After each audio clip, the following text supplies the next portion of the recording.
जी अस्सलाम वालेकुम वरहमतुल्लाहि वबरकातुहू। जनाब अज माशाल्लाह ब्लैक बीतल माशाल्लाह अमृतसरी पट लियांदी ने ते बड़े दोस्त आदि ने यार फौजी भाई शौक करने यार शौक नहीं पूरा होंदा ते अज जनाब माशाल्लाह प्योर माशाल्लाह A+ क्वालिटी दी माशाल्लाह पट लियांदी जिंदी हाइट बिरा 36 तो 37 इंच गारंटी शुदा दी हाइट है और मुँह चार दांदी ने और बिल्कुल तैयार ही ने बच्चे देवन नूं।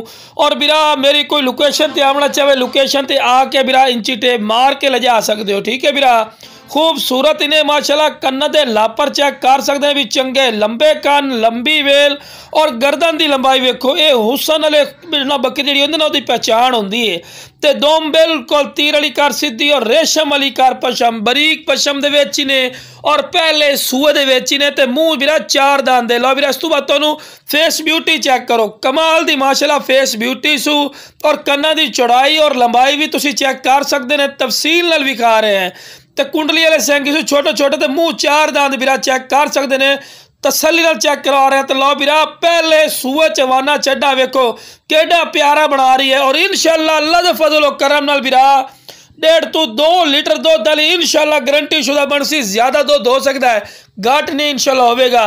माशाल्लाह हवाना चड्डा वेखो जिवें फ्रीजर गाय होंदी ना इस तरह का हवाना चड्डा बना रही है। तो लो बिरा इस तो बाद चारा भी खवा के विखा रहे हैं और टोर फिर के विखा रहे हैं कि सेहतमंद और एक्टिव इन्हें बिरा शौक रहना है ना।